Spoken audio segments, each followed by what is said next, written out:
जय हिंद, नमस्कार साथियों, कैसे हैं आप सभी लोग। मैं अनुज फिर से आप सभी के साथ आप सभी का स्वागत करता हूं, वेलकम करता हूं आरडब्ल्यूए डिफेंस परिवार में। मेरे प्यारे साथी सभी लोग जल्दी से जुड़ जाएंगे, शुरुआत करेंगे आज का सेशन। और ये सेशन जो है ना वो बहुत खास होने वाला है, क्योंकि आपके लिए मैं अब एक सीरीज के ऊपर काम कर रहा हूं। अगर आप तैयारी कर रहे हैं एयरफोर्स एक्स और वाई ग्रुप की, हुई इंग्लिश जो है आपके वो दोनों ग्रुप में आती है, तो आपके लिए क्लास बहुत ज्यादा इंपॉर्टेंट हो जाती है। इस क्लास की खास बात अगर मैं आपको बताऊं तो ग्रामर के छोटे छोटे मगर बहुत जरूरी जरूरी इंपॉर्टेंट कॉन्सेप्ट हम लोग यहां पर डिस्कस करने वाले हैं, जो आपके एग्जाम में सीधे आपको मिलते हैं। और ये छोटे छोटे कॉन्सेप्ट जो होते हैं ना वो हमें बड़ा कंफ्यूज करते हैं, लेकिन आने वाले 5 मिनट के बाद आपका कंफ्यूजन खत्म हो जाएगा। और लगातार हम लोग इसमें ऐसे ही सेशन कवर करेंगे, ऐसे ही इंपॉर्टेंट टॉपिक्स को लेकर के आएंगे। बस क्या करना है, जब ये क्लास खत्म हो जाएगी तो आप सभी लोगों को इस क्लास का फीडबैक जरूर देना है कि आपको ये सेशन कैसा लगा। अगर आपके बहुत सारे कमेंट्स आएंगे तो आपको अगला वीडियो भी बहुत जल्द देखने को मिलेगा। तो चलिए शुरुआत करते हैं। और आज का हमारा जो टॉपिक है वो है कॉन्सेप्ट ऑफ वर्क, क्योंकि वर्क को लेकर बहुत सारे कंफ्यूजन होते हैं। जैसे कि काउंटेबल होता है, अनकाउंटेबल होता है, वर्ब कैसी लगानी है, सिंगुलर लगानी है या प्लूरल लगानी है, यार बड़ा कंफ्यूज करता है। और ये कभी कभी बाबूजी जो है ना, ये वाले वर्क वाले, ये कभी कभी वर्ब की तरह भी यूज हो जाते हैं। बड़ा प्रॉब्लम है, मगर टेंशन लेने की जरूरत नहीं है, क्योंकि अब सब कुछ खत्म। तो चलिए शुरू करते हैं आज का सेशन। तो बच्चों, आज हम लोग बात करने वाले हैं आपसे कॉन्सेप्ट ऑफ वर्क के बारे में। चलिए, तो मैं आपको सबसे पहले इसके बारे में कुछ पॉइंट्स बताता हूं, जरा बहुत ध्यान से सुनिएगा। बच्चों, वर्क को आप किस किस तरह से यूज कर सकते हैं और इसके क्या क्या अर्थ निकलते हैं, सबसे पहले हम लोग यहां पर ये जानने की कोशिश करते हैं। तो प्यारे बच्चे, ये जो वर्क है वो लेबर, इंगेजमेंट, ऑक्यूपेशन और एम्प्लॉयमेंट, इन अर्थ के साथ भी इस्तेमाल किया जाता है।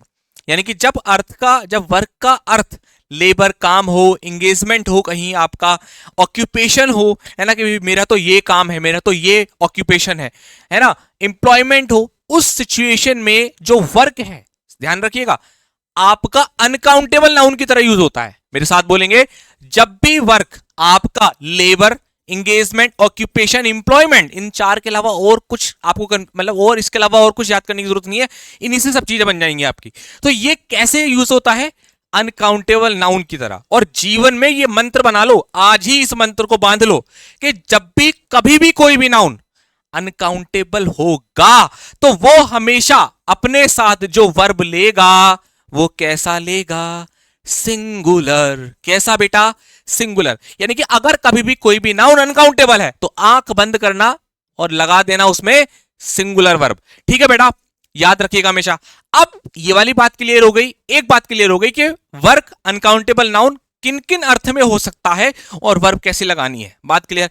दूसरा आते हैं, अब जब वर्क क्रिएशन के तौर पर, अभी ये क्रिएशन क्या है जी, कोई दिक्कत नहीं, मैं बताता हूं जी। ये क्रिएशन से हमारा मतलब होता है रचना।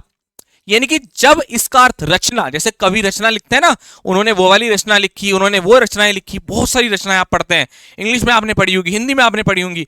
तो जब इसका अर्थ रचना होता है तब ये काउंटेबल की तरह यूज होता है। और अगर कोई भी नाउन काउंटेबल है तो वर्ब वहां सिंगुलर भी आ सकती है और प्लूरल भी आ सकती है।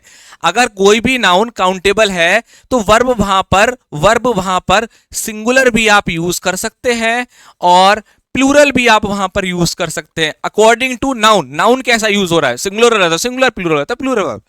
तो कोई यहां हिंदी में मैंने लिखा है ताकि आपको बात और अच्छे समझ में आ जाए। अगर इसका अर्थ साहित्य यानी कि रचना, साहित्य लेख हो तो वर्क प्लूरल फॉर्म में वर्क्स में आ जाता है। बात समझ में आ रही है? यानी कि जब इसका अर्थ आप साहित्य लेख समझते हैं, साहित्य लेख, तो ये प्लूरल फॉर्म वर्क्स में आ जाता है। ठीक है, कि उन्होंने उतनी वर्क्स लिखी हैं, उन्होंने उतनी रचनाएं लिखी हैं। बात सबको समझ में आ रही है बच्चा? आइए अब हम इसके क्वेश्चंस को करते हैं। ध्यान रखिएगा, जब भी हम ना, अभी मैं इसके क्वेश्चंस कराऊंगा तो मजा आएगा आप लोगों को। बस ध्यान रखना कि अगर इसका अर्थ कैसा आ रहा है, काम आ रहा है, लेबर, एंगेजमेंट आ रहा है, अनकाउंटेबल नाउनों का वर्ब सिंगुलर, और जब इसका अर्थ रचनाएं आएगा तब आपको वर्ब वहां पर प्लूरल यूज करनी पड़ेगी और वर्क्स का यूज कर सकते हैं, है ना। नहीं तो आप वर्क का वर्क्स नहीं करते, केवल इस सिचुएशन में कर सकते हैं। बात सबको समझ में आ गई? आइए इसके ऊपर हम लोग बात करते हैं। जैसे बच्चा आपके सामने एग्जाम वाले क्वेश्चन है कुछ, इन क्वेश्चंस को आप लोग एक बार सॉल्व करिए। एक बार मैं आपको इसके लिए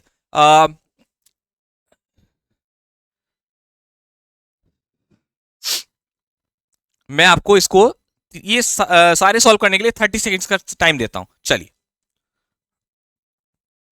आपका समय शुरू होता है अब।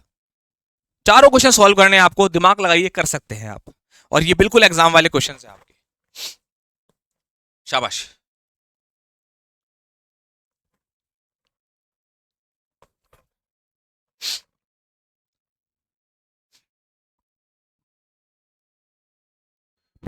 हो गया टाइम, चलो भाई। तो देखो बच्चों, आपने कोशिश करी होगी यहां पर, I have an urgent piece of work. अब देखो बच्चा, यहां पर आ रहा है कि मेरे को क्या है, एक अर्जेंट पीस ऑफ वर्क है, यानी कि काम है। और अगर इसका अर्थ काम होता है तो ये अनकाउंटेबल नाउन होता है, वर्ब सिंगुलर आती है, और आप कभी भी वर्क्स नहीं करोगे, क्योंकि वर्क्स का मतलब क्या हो जाएगा, रचनाएं, है ना। तो यानी कि यहां पर आप वर्क्स नहीं करोगे, क्या करोगे, वर्क, क्योंकि अनकाउंटेबल नाउन का कभी भी प्लूरल नहीं बनता है। याद रखेंगे ना भाई, आपको ये पता है ना, आसान सा बताऊं, वाटर का वाटर्स नहीं करते आप, है ना, क्योंकि वाटर अनकाउंटेबल नाउन है, कभी आप वाटर्स करते नहीं करते, है ना बेटा। तो ये आपको ध्यान रखना है। मिल्क का कभी आप मिल्क्स करते हो, नहीं करते, क्योंकि ये क्या है, अनकाउंटेबल नाउन है। तो अनकाउंटेबल नाउन में कभी भी आप एस नहीं लगाते हैं, ठीक है बेटा जी। तो ये यहां पर हो गया। दूसरा, वर्क आर वर्शिप, देखो इसका अर्थ क्या है, कहता है ना कि काम ही पूजा है, अच्छे कर्म करो, काम ही जो है वो क्या है, पूजा है। तो वर्क आर नहीं बेटा, क्योंकि अनकाउंटेबल नाउन है, तो वर्ब कैसी, singular, is. I have read many works, आहा, आ गया क्वेश्चन कि मैंने बहुत सारी वर्क्स, रचनाएं पढ़ी हैं। क्या पढ़ी है प्यारे बच्चों, मैंने बहुत सारी वर्क्स पढ़ी हैं, यानी कि रचनाएं पढ़ी हैं। अब प्यारे बच्चों, अगर यहां पर ये लिखा है कि मैंने जॉन कीट की बहुत सारी रचनाएं पढ़ी हैं, मैनी भी लगा हुआ है, और आपको पता है कि जब वर्क वर्क जो है वो साहित्य लेख रचनाओं की तरह होता है, तो ये वर्क्स हो सकता है, ये प्लूरल फॉर्म में आ सकता है, प्लूरल वर्ब आ सकती है ना। मगर यहां जो ये हैव आया वो आई के लिए आया हुआ है, बच्चे कई बार कंफ्यूज हो जाते हैं। हमारा काम तो यहां पर है, many works of John Keats, एकदम सही क्वेश्चन है, कोई भी दिक्कत यहां पर नहीं है, ठीक है। I have gone through all the work of Kalidas. अब कालिदास के की रचनाओं के बारे में बात कर रहा है, रचनाओं के बारे में बात कर रहा है, तो आप यहां पर क्या लगाओगे, वर्क्स लगाओगे। बात क्लियर हो गई बेटा, मजेदार था। आइए और भी इसके बहुत सारी चीजें बताता हूं। देखो बेटा, यह भी ध्यान रखना है आपको कि कुछ अन्य शब्द समूह जिनमें वर्क का प्रयोग अनकाउंटेबल नाउन की तरह होता है, आपके एग्जाम में कई बार क्वेश्चन आ जाते हैं, होमवर्क्स, हाउस वर्क्स, और इनके साथ वो वर्ब लगा देता है, होमवर्क के आगे लगा के दे देगा आपको आर। अब यहां पर ये अनकाउंटेबल की तरह यूज हो रहे हैं सारे के सारे, है ना। तो जब अनकाउंटेबल की तरह है तो आप यहां पर इसका यूज करेंगे, यानी कि सिंगुलर वर्ब आती है।